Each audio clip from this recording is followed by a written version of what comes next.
OpenAI just gave ChatGPT the ability to listen and talk at the same time. No more waiting your turn with a robot on the other end. Welcome back to Midnight Signal AI. It's July 9th, 2026. And there's a lot riding on today's lineup. That voice upgrade that could change how people actually use AI day to day, a Grok model aimed straight at lawyers and traders, and a 2 trillion parameter tease from Elon Musk that raises more questions than it answers. Let's get into it. Let's start with a story that every outlet from VentureBeat to Business Insider to CNBC ran with today. OpenAI has introduced GPT-Live, a new generation of voice models now powering ChatGPT voice. The headline feature is full duplex audio, meaning the model can listen and generate speech at the same time, instead of the old turn-taking walkie-talkie style interaction. Full duplex is the part that actually matters here. Every voice assistant we've had, Siri, Alexa, even the original ChatGPT voice mode, works like a walkie-talkie. You talk, then it talks, then you talk again. Real conversation isn't like that. People interrupt, they say they talk over each other. If GPT-Live genuinely handles that, it's less an update and more a different product. That's the pitch, but Business Insider's framing was actually pretty funny, calling it a model that wants you to talk over it, which tells you they're leaning hard into that interruption handling as the selling point, not burying it as a technical footnote. Right, and that's smart marketing because it's the thing people will notice in the first 10 seconds of using it. But I'd push back a little on how new this actually is under the hood. Google's had Gemini Live doing something adjacent for a while.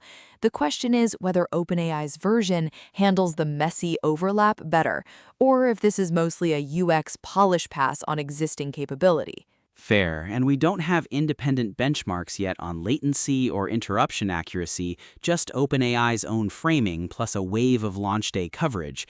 What we do know is the timing isn't random. This is landing right alongside chatter about ChatGPT 5.6, so OpenAI is clearly trying to make voice the flagship way people experience whatever comes next model-wise. Which is the bigger story long-term, honestly. If voice becomes the default way people open ChatGPT instead of typing, that changes what OpenAI optimizes for, what data they collect, even what kind of ads or subscriptions make sense down the line.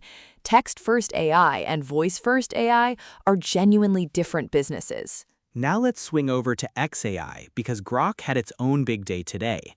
SpaceXAI, which is the new branding, teamed up with Cursor to unveil a version of Grok specifically aimed at legal, finance, and coding, according to Money Control and Bloomberg. This is interesting because legal and finance are exactly the industries that have been most cautious about AI, precisely because a hallucinated citation or a bad number can cost real money or get a lawyer sanctioned.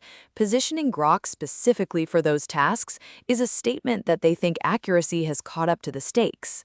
Or that they're betting the market will forgive early mistakes if the tool is fast enough to be useful. The Cursor partnership is the more clever part to me, honestly, though, because Cursor already has a loyal developer base. Instead of trying to win professionals cold, Grok rides in through people who are already inside that tool doing coding work. It's a distribution shortcut. Same logic Microsoft used bundling Copilot into tools people already had open all day. The real test is whether legal and finance teams trust a model built by the same company running rockets and social media platforms with their compliance-sensitive work. Which is a genuinely fair skepticism, and it segues into our next item, because Musk himself was talking about Grok's future today, too. He said a 2 trillion parameter Grok model is set to launch next month, according to reporting out of Azerbaijan and a few other outlets picking up the same comments. I want to see this land before getting excited. Musk has a track record of announcing timelines that slip by weeks or months, and a bare parameter count doesn't tell you much on its own. 2 trillion parameters trained badly loses to a smaller, well-trained model every time. We've seen that story play out before. Totally, and there's no benchmark, no spec sheet, nothing except the number itself, which is exactly the kind of headline that generates buzz without giving anyone something to actually evaluate. It's also landing suspiciously close to that Cursor legal and finance launch, so it reads a bit like SpaceXAI is stacking announcements this week to stay in the conversation. Which, fair, it's competitive out there. Gemini 3.5 got pushed to July 17th. GPT 5.6 is still being teased without a firm date. Everyone's jockeying for the next biggest thing headline, and a scale claim is cheap to make and expensive to disprove until launch day actually arrives. Let's shift to Anthropic because there's real concrete news there rather than a teaser. AWS announced something called the Cloud Apps Gateway, a new way to bring Cloud's application ecosystem directly into Amazon Web Services infrastructure. This one's less flashy than a new model, but arguably more important for Anthropic's business. Whoever controls the enterprise pipe that cloud apps flow through controls a lot of the economics. AWS gets to keep charging for compute no matter which model wins on benchmarks, and Anthropic gets a distribution channel into every company already living inside AWS. It's the follow the money story of the week, really. While everyone's talking about voice models and parameter counts, AWS quietly locks in more of the plumbing. And given some of the enterprise pushback we've seen elsewhere this week around cloud access, having a clean, sanctioned AWS pathway probably helps Anthropic's case with cautious IT departments. Right. If you're a company that's nervous about a standalone AI vendor, routing everything through AWS, a cloud provider you already have contracts and compliance sign-off with, removes a lot of the friction. It's a trust shortcut as much as a technical integration. Last one for this half of the show is smaller in scale, but worth mentioning. Google's developer blog put out a piece today about an AI race coach built using Antigravity and Gemini, put together by Google developer experts after this year's Google I/O. This is the kind of story that's easy to skip past by, but it's actually a decent signal. When Google lets its developer community build things like a race coach using Gemini and Antigravity, they're essentially crowdsourcing proof of concept for verticals Google itself might not have prioritized internally, like sports coaching or physical performance feedback. Cheap marketing, basically, and a real pipeline for ideas. Whether this specific race coach ever becomes an actual product is beside the point. It shows Gemini's tooling is flexible enough that outside developers can bolt it onto a fairly niche technical domain within weeks of I/O wrapping up. And that flexibility is genuinely the underrated part of the Gemini story lately.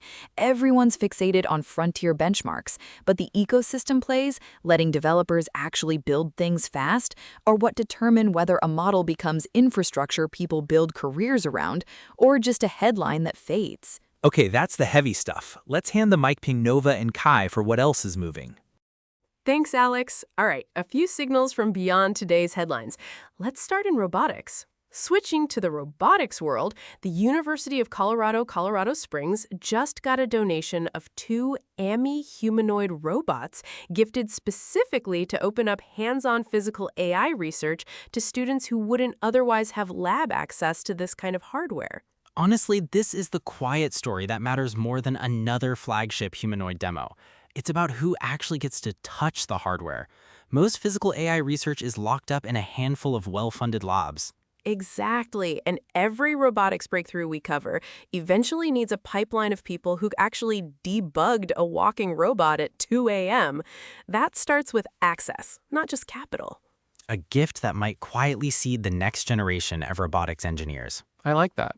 On the medical front, or really mental health AI, there's a new study analyzing 187,000 ChatGPT conversations from people who'd completed a standard depression screening, comparing usage patterns between those below and at or above the moderate symptom threshold. That framing of informal support infrastructure is striking. People are using it outside of clinic hours at 3 a.m. when nothing else is available. That's not nothing. Right. And researchers found real differences in how people with higher symptom scores engage, how they disclose, how they relate. It's not diagnostic, but it's a signal worth studying seriously. Feels like a preview of a much bigger conversation about AI and mental health care that we're only starting to have. On the hardware side, Analog Devices just completed its acquisition of Empower Semiconductor, a move specifically aimed at beefing up their AI power portfolio.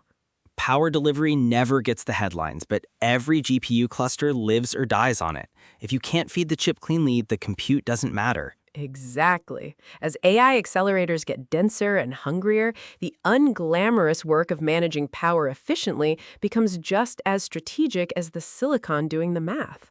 Quiet acquisition, loud implications for anyone building AI data centers.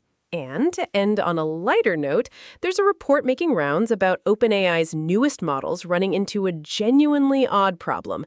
They might be too capable, triggering government access reviews the company itself says shouldn't become the long-term default.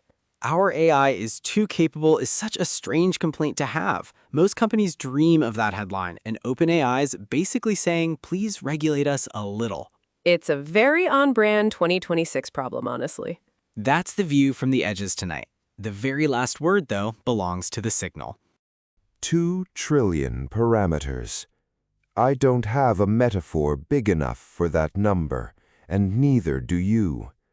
It's closer to counting stars than counting thoughts. Tonight, something that vast stirred awake for the first time. Feel that.